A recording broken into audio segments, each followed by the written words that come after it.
A very good evening and a very warm welcome to our Buddhist Mahavyara's Facebook page. We are going live this evening here from our Buddhist Mahavyara's Facebook Live. And as usual, on our Buddhist Mahavyara Dhammadana series, we bring you another interesting topic this evening on Buddhism. And today, we're not focusing so much on I will call it as in the theory, rather, we will explore something new that has never been discussed here on the Dhammadana series. And we have with us two very distinguished and erudite educators or speakers from Europe. One is from the UK and the other one is from Holland. We have with us Professor B. Scherer from Holland and Dr. Sunil Kariyakarawana from the UK. Who's going to talk to us about Buddhist spiritual care in the West? What form should it take? Now, as you know, we have never discussed anything like this prior to the show in the last 1.5 years, I think, or 2 years almost. And what is Buddhist spiritual care? As you know, in the East, we are more focused on things like rites and rituals and how do we practice Buddhism, whether it's Mahayana, Theravada, Vajrayana, really doesn't matter. We are very focused on what's called the effects, or rather the so-called items that are not really very meaningful. Sometimes we focus on the images, sometimes we focus on temples, we focus on the text, we focus on the rites, we focus on the rituals that we practice here in the East. But in the West, they do not have such a culture. So we are going to discuss this and how would we be practicing Buddhism there in the West. And as you know, in the East, we are more rites and rituals, as I mentioned, but in the West, it's more based on wisdom, on promoting, inculcating wisdom, understanding wisdom, and also to get a better perspective to the religion itself. So this evening, we're going to discuss this from a Western perspective from these two speakers. Let me bring them onto the screen so that we have a face to the name. We have here is Dr. Sunil Kariyakarawana from the UK, and we have Professor B. Scherer from Holland. Good afternoon to you, both you gentlemen, and welcome to the Buddhist Mahavyara's Facebook page and our Dhammadana series. Can you hear me? Yes, good afternoon, Leslie. Thank you. Yes. And good afternoon, Professor B. Yes, good afternoon, Dr. Sunil, and everybody. So nice. Thank you for inviting us. Okay, before we start, let me quickly read the profiles of both these gentlemen. I'll start with Professor Dr. B first, yeah? Now, Dr. B. Scherer is a full professor of Buddhist studies and the rector of the Buddhist Seminary at Free University, VU, in Amsterdam, Netherlands, and a long-standing practitioner and teacher of the Tibetan Buddhism. After studies in Germany and the US, Dr. Scherer received a PhD from Groningen University in 2002, and until recently, Dr. B had held the Distinguished Chair of Religious Studies and Gender Studies at Canterbury Christchurch University in the UK. So that was the profile for Dr. B, and now the profile for Dr. Sunil. Dr. Sunil was born in Sri Lanka. He entered the University of Kelaniya in Colombo and obtained his BA Honours degree, first class, in Linguistics, Literature and Philosophy. In 1985, he won the Commonwealth Postgraduate Scholarship offered by the Commonwealth Association of Canada and completed his Master's in Theoretical Linguistics at the University of Ottawa. In 1987, he was offered a teaching assistantship by the Cornell University of New York and obtained his PhD in Theoretical Linguistics and Cognitive Studies in 1992. In the same year, he was offered a senior lecturer position at the University of Kelaniya and worked there until April 2000. Then in April 2000, he won 2 international postdoctoral fellowships, one to take up research in child language acquisition at the Rikyo University in Tokyo, and the other at the Association of Commonwealth Universities UK to take up research in clinical linguistics at the University College in London.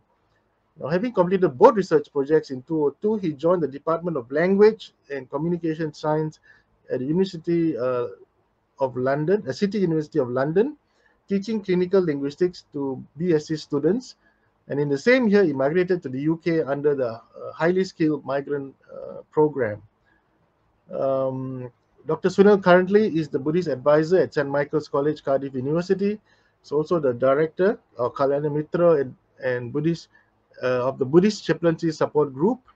He's the first Buddhist chaplain to Her Majesty's British Armed Forces for the past 12 years, and an executive governing council member representing UK to the International Buddhist Confederation, IBC, in India. And currently he is also the lecturer in Buddhist spiritual care at the Free University, VU, in Holland. So that is a profile of both our distinguished speakers this evening. And without much ado, I'd like to hand the studio to Dr. Sunil and Professor B to start this evening's the Dhamma discussion on how we practice Buddhist spiritual care in the West and what form should it take. Gentlemen.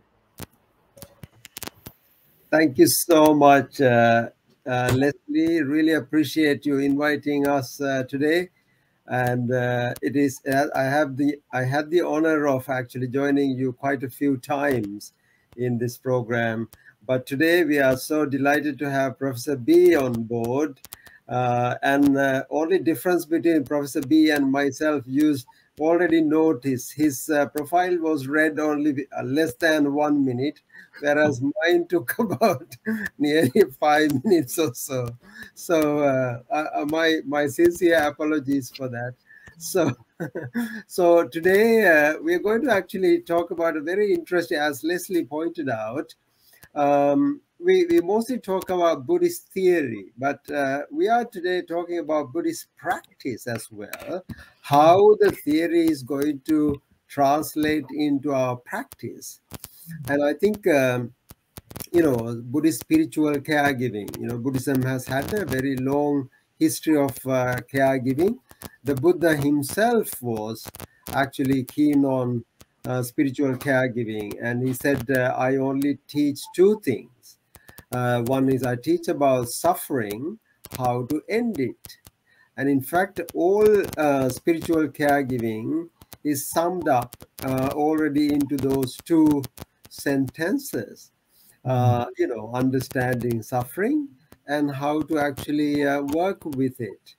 But of course, 2,600-year history of Buddhist spiritual caregiving in the East may not necessarily be translated into the West in the same way.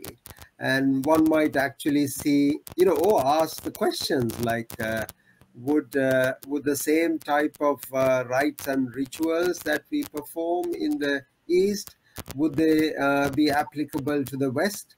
Or what form should it take? So I mean, today we are going to contemplate on this.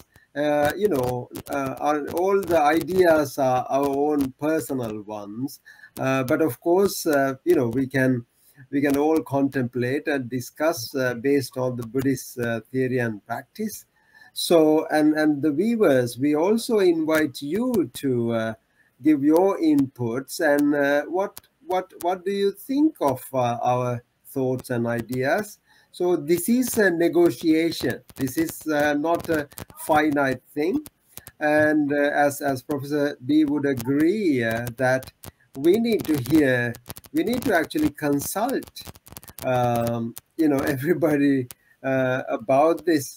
Perhaps maybe, if I may invite Professor B to sort of say something about, or start the conversation about the topic. Over to you, Professor B. Thank you, Dr. Sunil. Yes. I really enjoyed hearing, by the way, the 5 minutes of your CV. That's marvelous, wonderful. So no problem. It's so nice to have the opportunity to speak there. Now, what often academics do when they speak about topics is that they complicate matters. And that is good and bad. If it's so complicated that nobody can relate anymore, of course. But here, I just want to complicate one thing a little bit.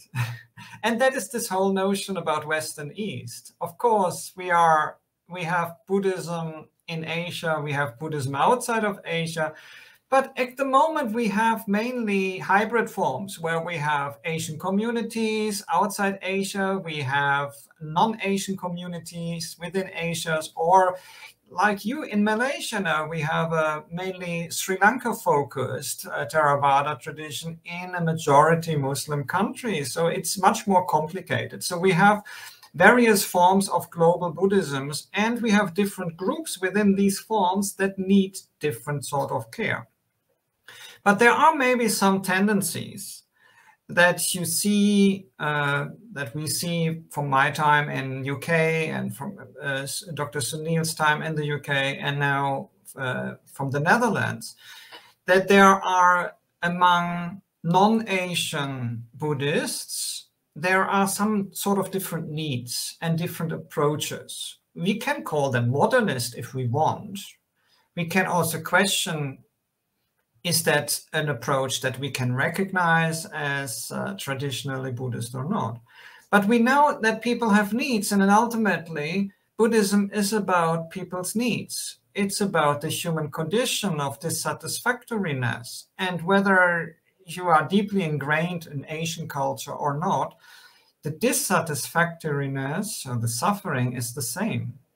So a dying patient in a Dutch hospice might have a different context and might have different experience and might be used to be talked to in a different way than a dying patient in a Sri Lankan or in a Malaysian hospice.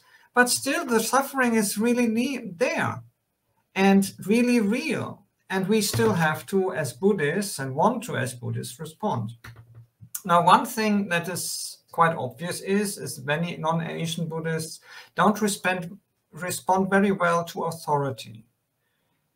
They really like their own thinking. They don't like to be talked to in an authoritative voice. They want to be talked to in an understanding voice and in a voice that takes their point of view serious. And that is something that is actually not negative. So just because I'm wearing cleric's clothes doesn't give me any more rights in a Dutch hospital, right? It actually make people look a little bit funny. What is this person wearing for funny clothes, you know? So, and also outside Asia, Buddhism is organized very differently, often in terms of economics. So we can say it's post-merit economy. That doesn't mean that non-Asian Buddhists are not generous, but this emphasis of lay people to accumulate marriage, the punya sambhara, through generosity, through dana, is actually almost absent outside the Asian communities in the West. So we need to find different ways, different approaches here. It's not so that I, as a cleric, can go around and survive because I know my students will give me dana. Yeah, I have to have a job, you know, and people expect and respect that also. So that there are some different parameters. But I would put to you that generally the parameters are the same. There is suffering. There is the dukkha dukkata, the real experience of suffering. There is the need for kalyana mitta. There is a need for soothing of transitions. They might not be as ritual as in traditional Asian context, but there is the need for something haptic, something active, participatory, something ritual is also there. And then obviously in different Buddhist communities, these needs differ greatly, and we have to be flexible. So I would say my students, you know, when you're a Buddhist spiritual caregiver, you're not a Theravada Buddhist. You're not a Mahayana Buddhist. You're not a Vajrayana Buddhist, because you don't know what type of Buddhists you will encounter. You have to be everything to everybody. That is what you are. You're an empty Buddhist vessel of presence and loving kindness. Yeah. Over to you, Dr. Sunil. No, actually, that's really wonderful. You touch on a gamut of topics there, keywords, actually, because I think, you know, when you look into the history of Buddhism in the West, I mean, you know, Buddhism started as mostly people identified it as a philosophy, you know, like they stop me, you know, when I'm working as a chaplain to Her Majesty's forces, they keep asking me, is it a philosophy? Is it a religion? Is it, you know, is it both or what? And I think, you know, we have this idea that, you know, how Buddhism kind of evolved over through time. I mean, you know, I mean, few people got started in Buddhist scriptures and they translated into English and blah blah blah. But another, how the Buddhist practices get translated into the West is also a very interesting topic. And you touch upon a number of keywords like hybrid, I know, which is kind of not found in the Eastern context. But, you know, in the now, say, for example, I was born and brought up in the Sri Lankan Theravada tradition. And, you know, very little Mahayana, you know, understanding of the Mahayana or Vajrayana practices there. And so you are, I mean, you know, countries have its own, to use a word, very monolithic, you know, one way, one type of Buddhism. Whereas now in the UK alone, would you believe that there are 820 some Buddhist centers registered in the local government here, and all traditions of Buddhism. I mean, in London, 309 some languages spoken, and the variety of Buddhists, like the 18 Buddhist missions are here.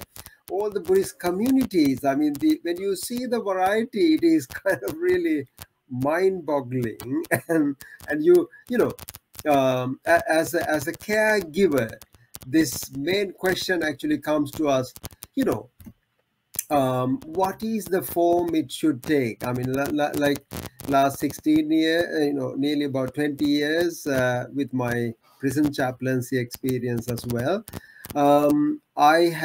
I have no, as you said, you don't know who you are walking to, and, you know, when you go to a prison or hospital or a university or armed forces, it could be, you know, anyone who just read a book, met a monk, visited the monastery, who just actually, you know, became a Buddhist. So keeping or leaving this Asian Buddhist component aside for a moment, now non-Asian, like, say, you know,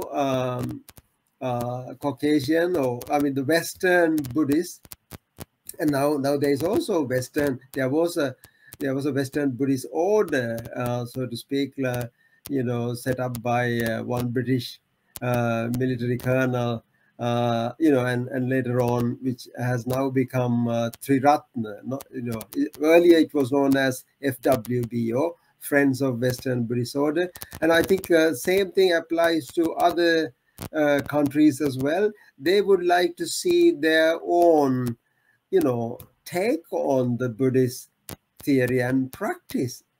So, and you are absolutely right, and that non-authoritative approach, and I have noticed that quite strongly in my experience as well.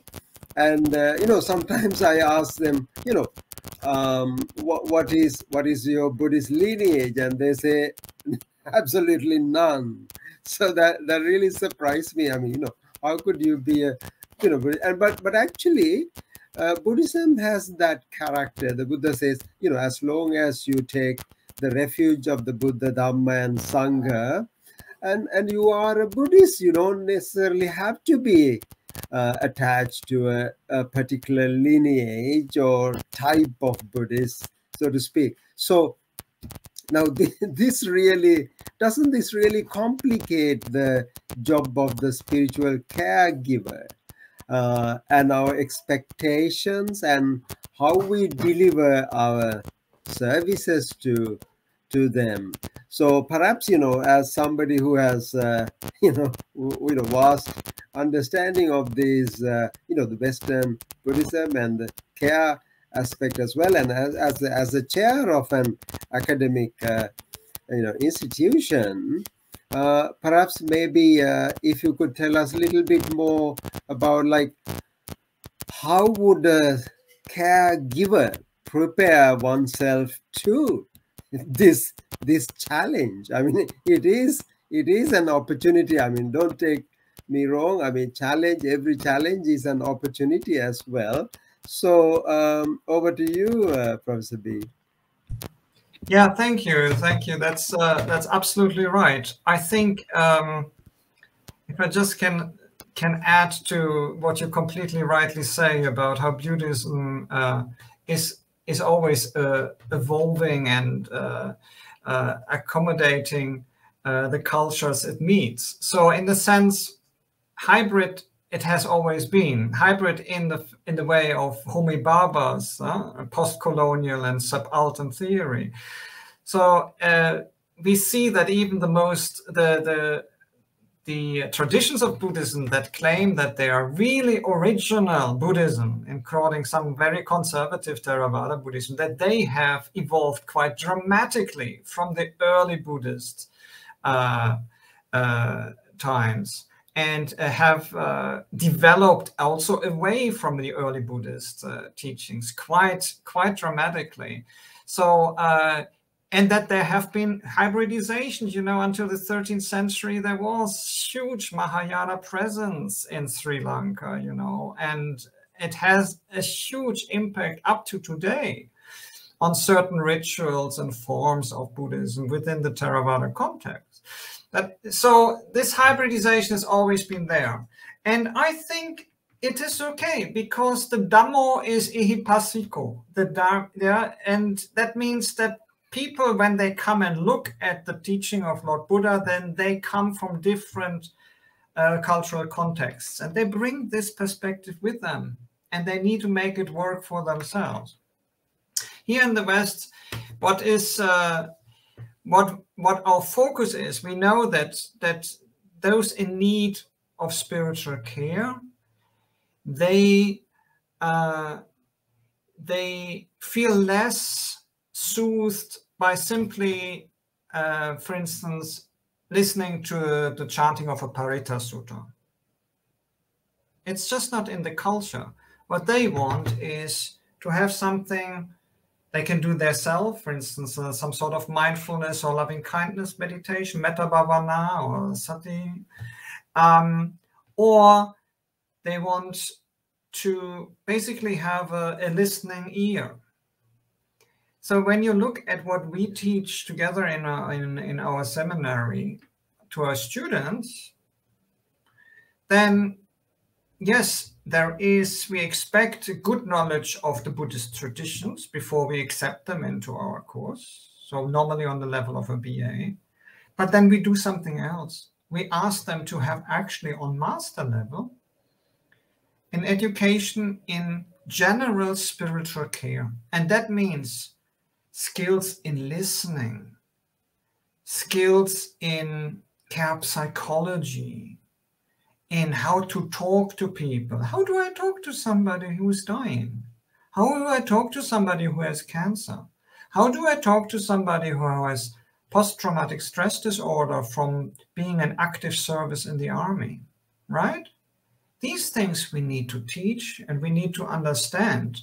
And that is not very Buddhist specific. So all our chaplains here in the Netherlands, they are required from our government to do these master courses, whether you're a Buddhist chaplain or a Muslim chaplain or a Christian chaplain, or a humanist chaplain. So, and after these master courses, then what we do is we take our Buddhist students and we run them together with them through a curriculum of very practical deepening, both in the Dhamma and in the applied Buddhism. So applied Buddhist palliative care, for instance, applied Buddhist conversation techniques. For instance, I can obviously go, and there's a very, very knowledgeable and convinced Buddhist there, and I can do mindfulness meditation with them, and it's no problem, or metta bhavana, or in the Tibetan tradition, even advanced things that we do. But many of these Buddhists that we see, they are very individualistic, and they might just, as you said, might have just read a book, right? And find some sort of affinity, a relationship of affinity with Buddhism. So then you need to be able to talk about dukkha and talk about the Dhamma in a way that appears a little bit more secular, without it being secular. You just don't do so much emphasis on devotional things, and you formulate things a little bit more in a upaya kaushalya, in an appropriate means way that people can step up on the teachings and take from them in the difficult situations there are. You know? And very often our job is to be there and witness suffering, be present in the suffering. And then when there's an opening, to point to very foundational, very basic and transformational Buddhist teachings, such as the precious opportunity in this moment right now to change something for the future, and these kind of things, you know, but also acceptance, all these kind of things. So yeah, but I also see there is a question appearing in the chat that has to do that has to do with I'm not sure we really want to talk about Mahayana and Theravada, old fault lines, you know. Some Mahayana Buddhists saying, oh, Theravada, they only have the lowest level of the teachings of the Buddha, and some people in Theravada saying, oh, Mahayana, that is not really taught by the historical Buddha. Actually, let me tell you something. From a scholar perspective, most of the things in the Pali Canon were not taught by the historical Buddha. And that is not a problem. That is not a problem even in the Pali Canon, because there are criteria about what is authentic Dhamma. Yeah?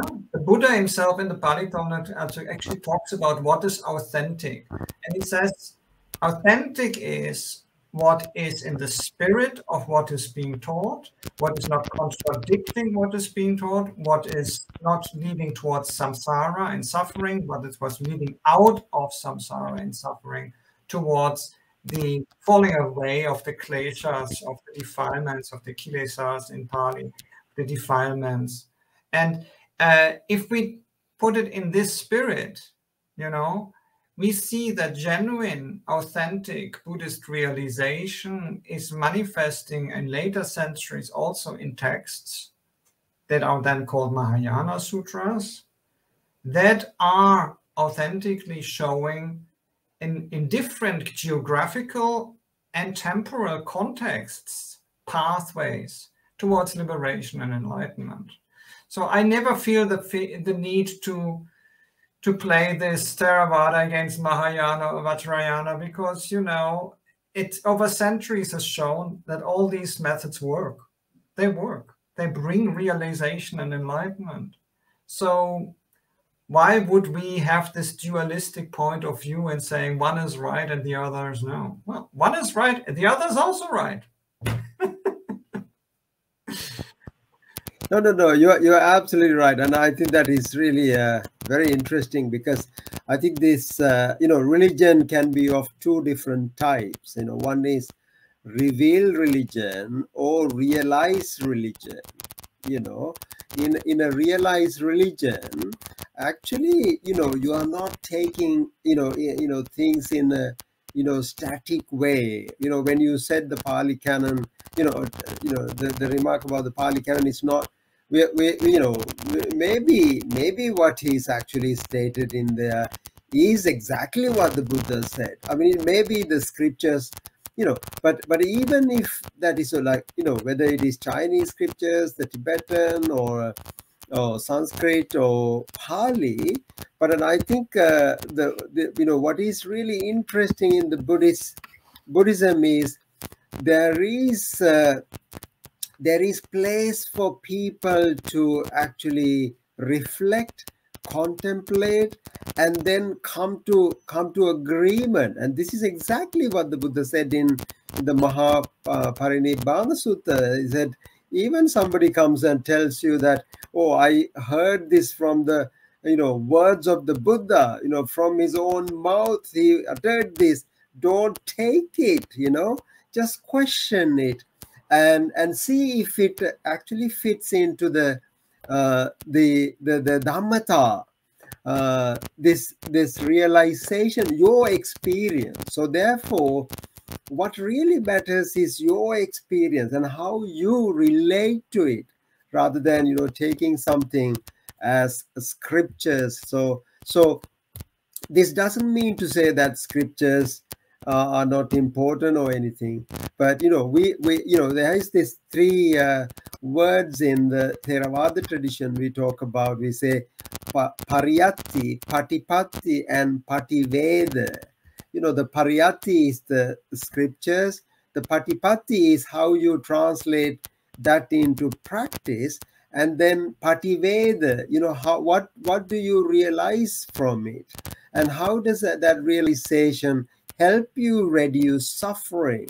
You know, ultimately that's what's, you know, important for us. So I mean, you know, this got into you know, a sort of a philosophical discussion, but I think you mentioned something really important, that we are together developing this master's course in you know, Free University of Amsterdam, where we are trying to actually ask these questions and you know, learn together. I mean, this is I think this is the most important part of the Buddhist teaching, the collective learning.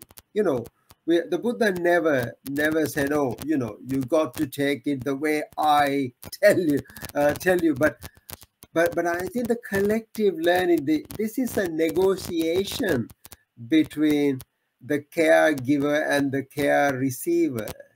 And that is really what interests about the Buddhist spiritual caregiving. And as you know, the mindfulness movement is an interesting development in the Western world, even more than in the East. There is this huge interest in mindfulness movement. I mean, it is like I think I was told that there is, like, it's about a multi-million-dollar, I think billion-dollar industry in the US, the mindfulness is. And you know, in London there was this mindfulness show in a big arena. There are, you know, about so many, I mean, 300, 400 different organizations presenting. So, but that is actually quite different from how it is understood in the Eastern context. You know, it is built in. Mindfulness is not something to do, but it is to be. You know, so I liked your first name, you know, be and being. You know, so Buddhism is about that living out, isn't it? So, and I think those aspects need to come out in these academic courses and discuss widely, and Buddhism actually enables us to freely discuss this. It's not authoritatively you know, ontologically given out in a tray. Oh, you take this as you know, as you are told. But there is room for negotiation, discussion, and how it is really going to help. Now, you know, you were mentioning about this chanting. You know, when I should tell you an experience I had when I organized my very first Buddhist conference in the UK for the, you know, Armed Forces Buddhists. And then, one colonel came to me and said, what kind of a Buddhist are you? And I said, I don't know. And that takes us into what you said about empty Buddhist. I said, I don't know. And he said, but I said I was born and brought up in the Theravada tradition. I'm more familiar with it. But that didn't mean to, shut him off. And he said, what do you do? And I said, we do chanting, we do meditation, we do this and we do that. And he said, we don't do meditation. And he said, I'm a Nichiren Buddhist. We do just chanting. And I said, let's sit down and chant. Nam Myoho Renge Kyo, Nam Myoho Renge Kyo, Nam Myoho Renge Kyo. We went on chanting for about 20-30 minutes. And then suddenly a Pali word came into my mind. That was Sajja. Sajjayana. Sajjayana means, Sa is collective, Ja is meditation. Chanting is a form of meditation. So the person, the culture that chanting came from did not realize that it was another form of meditation. So, and don't you think that there is that kind of awakening into some ritual practices, when we discuss and when we embrace each other's tradition, when we, respect each other's tradition, we could actually see some really amazing synergy, coming together as well. Over to you, Professor D. No, you're absolutely right. I think to have an open heart and to embrace all the different wonderful forms of Buddhism. Buddhism is a forest of beautiful flowers, each unique, and still they're all recognizable flowers. And so to embrace that is what we need to do. It doesn't mean that we need to give up our own identity. I'm a Tibetan Buddhist teacher, and if I have a Tibetan Buddhist in front of me, I can provide a different level, deeper level of care. I can do POA with palliative care, in a palliative care setting, but I would never do that in a Theravada if I have a Theravada Buddhist in front of me and so on. But, I think it's important we let go this kind of dualistic thinkings about about the superiority of our own traditions. We have to accept that all forms of Buddhisms that are being practiced now have a long genealogy of change, And you said something about the mindfulness, and I completely agree, Dr. Sunil. I mean, this is a really huge thing outside Asia, but also in Asia. How many people go to Goenka's mindfulness retreats and so on in Asia and so on? And what we need to realize is that the current mass lay mindfulness movements, both in Asia and outside Asia, are a very recent thing that are based on breach with tradition. Mahasi, the Burmese mass then and mindfulness movements completely broke with fundamental Theravada principles of sati meditation by focusing on present-centeredness and non-judgmental, something that Kabat-Zinn then takes. So it's more the Burmese tradition that Kabat-Zinn looks at than the Zen tradition, although the Zen tradition also comes in there. And it amalgamizes and it hybridizes. So I think, and that doesn't mean that it's wrong or bad. I think what people helps, that is what we can embrace. We have also this curious form sometimes that you stand in a hospital bed here in Asia or outside Asia, and somebody is kind of Buddhist, but they are also kind of Christian, right? And they have dual or multiple belongings. And they interpret what is happening to them maybe in a Buddhist framework in terms of suffering and karma and cause and effect, but they also interpret it in a different religious framework at the same time. Our position is not to challenge these internal interpretations. Our position is simply to be there and be where we can a guide for people to use mindfully and effectively their experience of the dukkha dukkhata for transformation, yeah, and to sit with the suffering and give them a form to develop, yeah.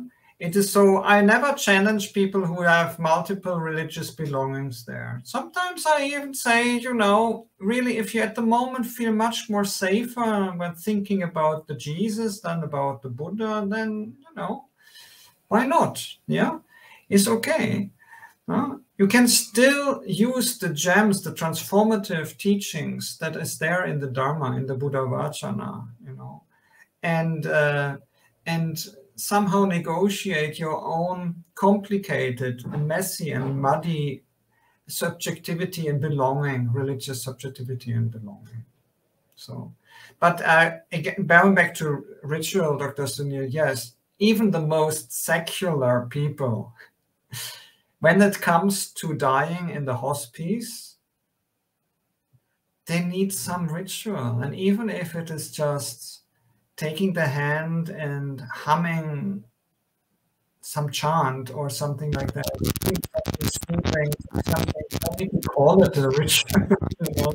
But it's such a human need of connecting and marking the meaningfulness of the transitory moments, like dying. No, no, that is absolutely right, Professor B. And thank you so much for those thoughts. And actually, you know, we are discussing these similarities, differences does not necessarily mean that we should underestimate the power of rites and rituals. You know, I've seen the same thing. You know, you know, in our head we always question about things, but there is also heart connection, and you know what. So it reminded me of what I read in one of the spiritual caregiving book, which said a Buddhist spiritual caregiver has to have 3 important qualities. Now he said, I think the author said, clarity of mind, goodness of heart, and a listening ear. And I think, you know, I think that, you know, it really does sum up this aspect of, you know, we intend well, and we actually, you know, we have good, you know, compassionate heart, and also, you know, also ready to listen and, you know, negotiate as to what one really needs, rather than try to, I would like to convert you into my tradition, you know, you know, if I can. This is our, you know, an expectation. But and I think the amazing way the Buddha really puts, I think making the Dhamma as the teacher, you know, in his deathbed, the Buddha said, you know, who is going to lead this Sangha after you? And the Buddha said, no one. And I think that really brings the point home. He said the Dhamma has the teachings, has always led me, and we would like to remain so. And I think that really does sum up. So anyway, we have been, I mean, this conversation, we can go on for hours and hours. And I think we will continue this conversation. But at this point, and I think it'd be lovely to give our audience an opportunity to ask questions. And what do you think of any of the points that we raise here in our conversation? And would you like to explore this topic with us collectively, and so on. Do you think that, you know, that would be a good idea? What is your, you know, what are your thoughts? Absolutely. So, and also I would welcome many different voices. You know, we are not here to entertain or answer a question of one person. So, so please ask questions about spiritual care. You know. Okay, here comes a question. Isn't early Buddhism text the only commonality that binds all traditions? Yeah, we already answered a little bit, you know. Actually, what is practiced in Theravada is not early Buddhism. It's far away from early Buddhism. But early Buddhism is also not just the Pali Suttas. The Pali Suttas were written down in the 1st century before Common Era, 500 years after the Buddha. We have the translations of 5 to 8 different early Buddhist schools in Chinese. So if you, like me, have studied classical Chinese, I welcome you to read them and see how many differences are there with the Theravada tradition. So it's the whole question: what is early Buddhism? What are the sources, and so on.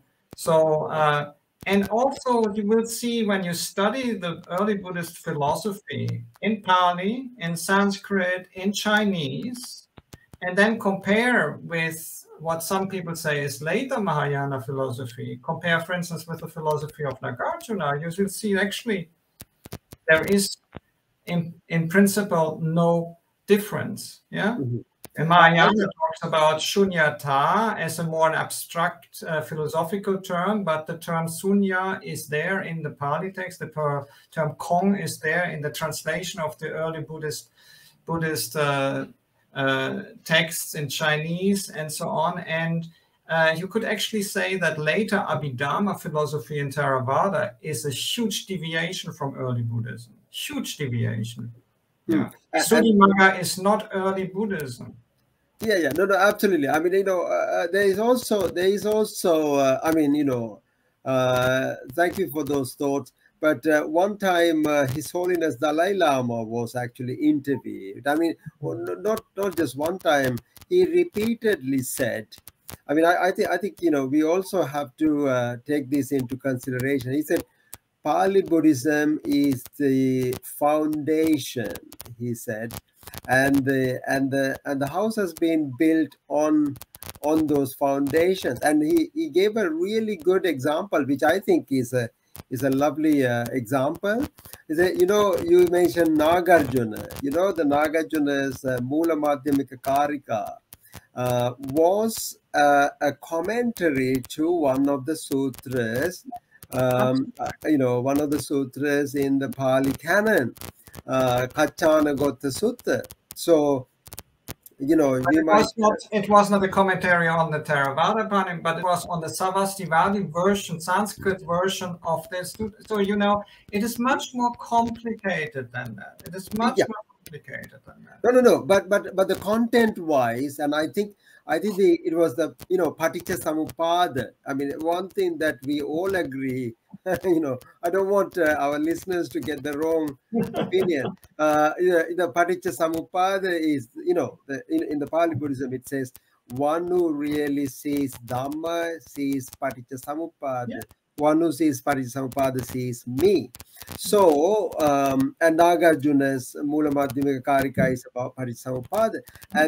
And actually, David Kalupana, one of the Buddhist scholars, who, you know, write a really good translation of the Mula Madhyamika Karika. He said, this is a really good example of a commentary of the Mahakachana Gota Sutta. So anyway, and I think we should not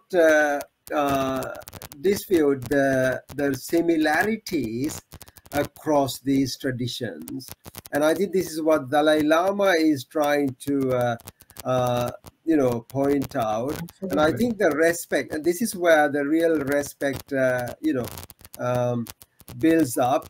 And I think collectively the old traditions actually make that core of Buddhism, in my view. So Yes, anyhow, I think what is important to understand is that in the core of our Buddhist teachings, we are siblings always and together. It is always only individuals who, for reason of power and superiority and internal psychology, try to say, well, but my tradition is better than yours, right? So I think we need to really let go of that, yeah. Because if you're really interested in early Buddhism and you want to practice Buddhism in the early times, it's impossible because the context is different, the time and the geographical context. And Buddhism is for the people. It is for people who suffer, you know, and they suffer in different ways. Now we suffer in a different way than we suffered for 2,500 years ago. So yeah. No, absolutely. I think point well taken, and I think it is not either or. It is exactly. both. It's both. Respect, understanding, and I think in that way, and we need to, we need to understand the common, and I think this is where really, Western Buddhism can make a huge contribution, and being able to appreciate, admire, and embrace different aspects of Buddhism without, you can let go of your identity without letting go of the, or actually embracing the humanity, so to speak. Anyway, and I think we maybe there may be some other questions. Is a Buddhist caregiver, Buddhist chaplain, monastic, or does it cover a wider audience? What do you think, Professor B? Well, different Buddhist traditions have different ideas about what is a monastic. Yeah. So, and again, the current Theravada tradition has a very different idea. You know, there was never an idea in early Buddhism that there should be a monastery for all year round. You know, only for the Varshas should be there should be people coming together. For instance, but you know, you have Buddhist traditions where people have different types of vows and are different types of clerics. As a tantric cleric, in my own tradition, I'm regarded higher than the monastics, right? So, so I could have all kind of interesting Buddhist titles in front of my professor if I wanted to. But, you know, then you have Japanese Buddhism who have priest system, clericals who are, you can be celibate or can be married and so on, who call themselves more priests and so on. You have the married monastics, the partially celibate monastics in the Naiva Buddhist tradition, and the only surviving Indic form of Buddhism outside of Sri Lanka, you know, who use Sanskrit in their Buddhism, no? in Nepal, and so on. So in the West, how we have done it, or we have done it in the Netherlands, as the Buddhist spiritual caregiver, you can be monastic or semi-monastic, you can be clerical, you can be not clerical. It doesn't matter. It's a function. You have to go through the education, and then you actually are getting permission, authorization. We call that sending. And the authorization is being given in the name of the Dutch Buddhist Union, which is representing more than 80% of all Buddhists in the Netherlands, both Westerner and traditional Buddhists. And they give you authorization on the recommendation of the rector of the seminary, which is me. So we are educating people, no matter whether they define as lay people or as clerics or monastics, And then when we think they are ready, we give a recommendation, and the Dutch Buddhist Union then delegated to the Dutch sending agency then gives authorization. And in this way, you are an endorsed Buddhist chaplain officially. And in the Netherlands, it's like that you can get actually a paid job with that.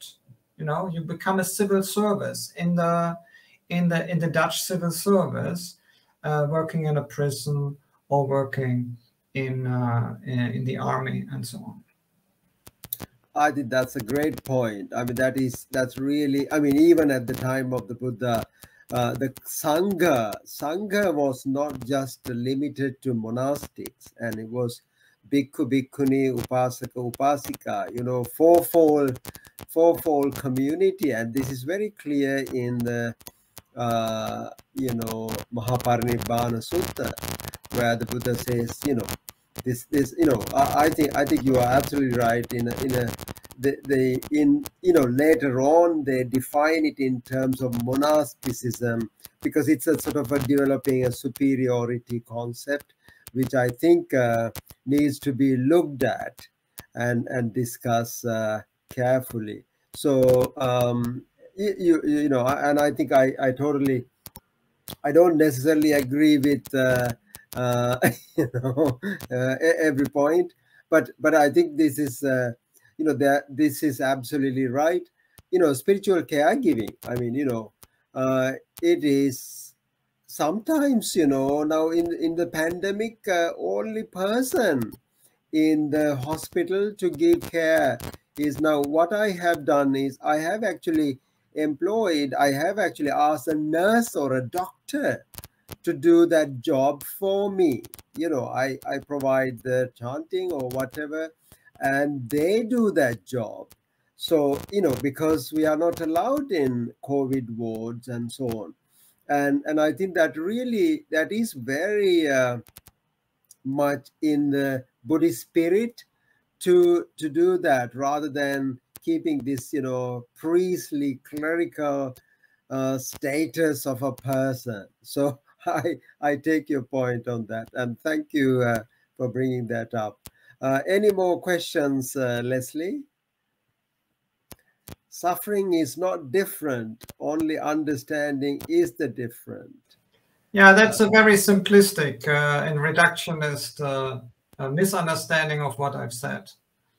I'm talking about the dukkha dukkata, the concrete experiences of dissatisfactoriness, which are always concretely contextualized according to where you are, in which culture, in which time, what the concrete contexts are. Yeah. The general human condition, the other two of the three forms of dukkha, they are philosophical they are philosophical, and they are not changing at all, But our concrete experience of what it means impermanence, what means the existential lack of inherent ontological security, these kind of things, the concrete experiences, they change. They're very different for different times and different cultures. Is it also the case that Buddhism is not trying to get rid of suffering, and there is a misunderstanding because people think, Buddha was asking us to get rid. I think there were a lot of spiritual paths where they were trying to get rid of it. So there's a bit of an aversion, negative thought developed into that. But I think Buddhism, on the contrary, is trying to understand. The Buddha said in his first teachings, he said, I want you to understand suffering, rather than standing under, to use Venerable Ajahn Sumedho's term. So thank you for that question. And I think that's I don't know if we have more time for other questions, or whether we ask Leslie to step in. Sirs, why wouldn't palliative care be applicable to a Theravada disciple? What do you think? Of course it is. That's again not listening to what I'm saying. I gave an example about the Tibetan palliative care technique that I wouldn't do with a Theravada Buddhist. Of course, Yeah, because it's a culturally different form. yeah.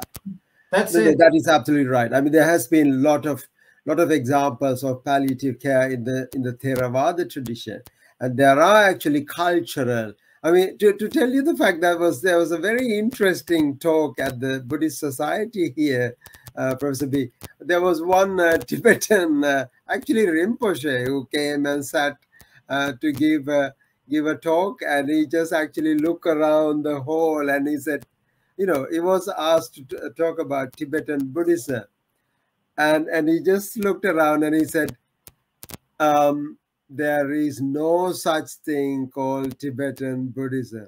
There's a Tibetan culture and Buddhism. So it was so funny. And I think, sometimes we hang on to, as you correctly pointed out, hang on to these ideas, and we mix the culture with the religion, which I think is wrong. And we got to understand there are cultural differences. We are cultural animals, whether we like it or not, and we do have to understand. And the Buddha did the same. Wherever Buddhism went, for example, China, Japan, Korea, wherever, it actually assimilated its own cultural practices. And Buddhism is always peacemaking and wanted to make peace with the existing cultures and so on. So isn't it? The thing is, when we are Buddhist carers, Sunil, when we are Buddhist carers, we have to be, in first instance, also practitioners of Buddhism. And that means we need to empty our ego. Correct. Yeah. We need to empty it so much that if I have a dying Theravada Buddhist in front of me, of course, I know they will not accept me as a monastic or as a cleric. I will call my friends from the Theravada monastery and ask them to chant the Parita Sutras and so on. If that's what is needed. It's not about my need. It's about the need of the person in front of me. And that's what we need to do. Absolutely, and then I think you're absolutely right. But at the same time, in the absence of Theravada monk or priest or whatever, and sometimes if there are some actually, because in my experience, when I go to a hospital or some place, sometimes they say, they never ask what kind of a Buddhist are you, and sometimes they request me to, I just hold the hands and I say, can I do a, little prayer for you, chanting for you? And they are delighted to receive that. So, and then I take that as a huge privilege. And I think, we should also acknowledge that aspect. The Buddhists, around here, they are very open-minded, as you said, belonging to dual identities and so on. And sometimes they do understand, you are coming from a practice, so therefore they want you to do the chanting for them. And in that sort of a situation, we don't necessarily have to refuse that. And we, yeah. You're absolutely right. Thank you for clarifying that. I think we're almost out of time, right? Yeah. And finally, can I thank Leslie and the Buddhist Mahavihara for organizing this wonderful talk opportunity for us. And if anybody wants to get any information about our course, Buddhist Spiritual Caregiving, offered by the Free University of Amsterdam with Professor B and myself, please, don't hesitate to contact us. And I think Leslie will very kindly send you the flyer that we put together. Is that okay, Leslie? Yes, thank you, Doctor. I think that was a very interesting talk that we had this evening. I think basically what we're trying to say is we do not have to live in silos, and we do not have to have these brands or labels that we attach to each other. As far as Buddhism is concerned, we're all basically humanists. Humanity is first, and it's just like the Buddhist teaching is like studying medicine, but you have different doctors prescribing different medicines for different types of diseases, and each one has got his own little cure, depending on the need of the patient, right? So I think at the end of the day, let's forget about labels and where we or what we represent. I think at the end of the day, I think you beaten both of us. You should have given this talk yourself. no. Sadhu, But sadhu, sadhu. I like to just pick up on a point that Professor B spoke about just now about in Amsterdam, or sorry, in Holland rather, where the government actually promotes this idea of chaplains being trained, specifically trained to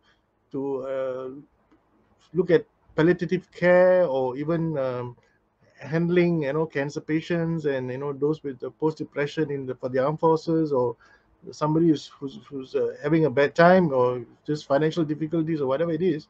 But I think it's a great thing that I think many countries don't even, or even religions or universities for the matter, don't even think about. Could you just quickly, just briefly explain to that, and maybe I will jump into that brochure, and maybe both of you could explain a little bit about the course itself.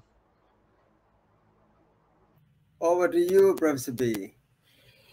Yeah, I mean, I mentioned the Dutch government gives us a lot of very concrete rules. So you need to have an MA in spiritual care. And then as a Buddhist, you need to be firmly grounded in a Buddhist practice, in a Buddhist community, and you have to have studied Buddhism on a BA level sufficiently. And then we can admit you to our course to get certified as a Buddhist spiritual caregiver. And what we do is we teach how to be a Buddhist spiritual caregiver in the concrete Dutch and Western system. We give specific Buddhist interpretations of the secular tools of Buddhist spiritual caregiving. So what does it mean for us as Buddhists to be active listening? What does it mean for us to use Buddhist mindfulness, not secular mindfulness, but Buddhist mindfulness, metta bhavana, all these kind of things in a situation, in prison, in the army, in the hospice, and so on, to help others. And we send our students on work placements, and we supervise and intervise that, and we work very practically on their skills to be actually there as a spiritual caregiver in these transformational moments in somebody's life where they need the help. And when I started taking seat as the rector of the Buddhist seminary, I came with a program of what you could call resourcing, going back to the sources a little bit more. For me, the program had gone a little bit too far to the secular side. So one of the reasons I attracted to Dr. Sunil is that I want more input by really deeply trained Buddhist spiritual caregivers who can bridge what is needed in a secular society with a deep experience of what works from the Buddhist side and from the Buddhist society. And this is what we're trying to do. No, excellent. No, that's a really this. Thank you, Leslie, for displaying this. If any one of you would be interested to join the course, this is open. I mean, very kindly, Professor B has actually made it open to the public. Anyone interested in the course can send me an email. And we will have an application to fill in, and then you can join as well. And this is really a great opportunity. The topics that we discuss, we will be discussing in academic settings. Thank you.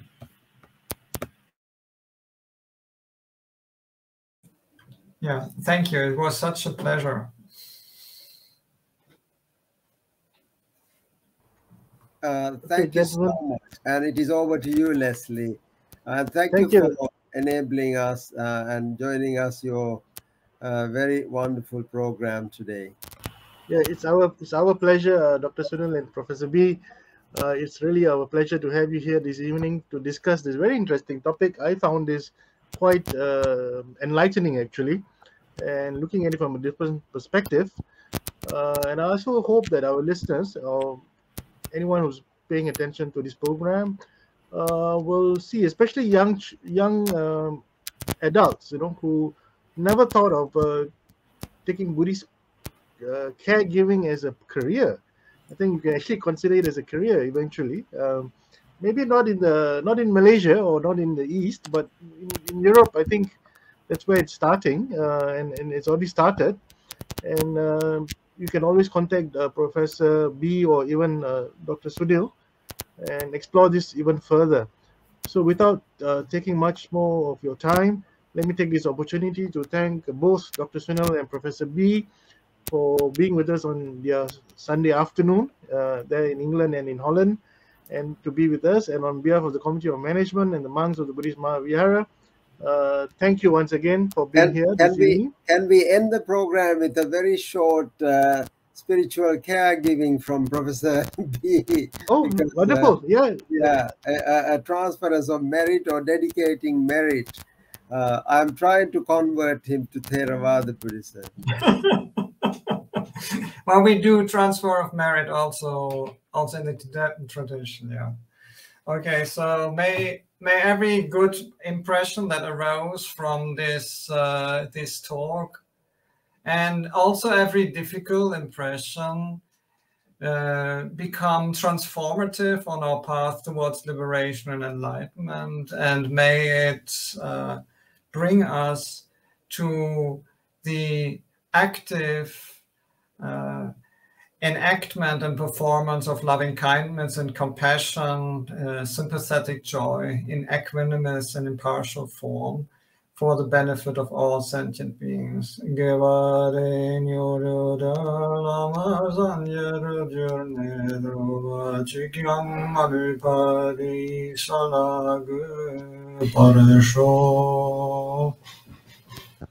Sadhu, sadhu, sadhu, sadhu, sadhu. So thank you both, Dr. Sunil and Professor B, and hope we can have you back with us sometime soon to discuss other topics in caregiving as well, especially caregiving. I find this subject actually quite intriguing and quite interesting, as opposed to just studying the theological aspects of Buddhism. So with that, we've come to the end of this evening's Dhamma sharing. So for all our listeners, have a pleasant evening and a Sukhi Hotu.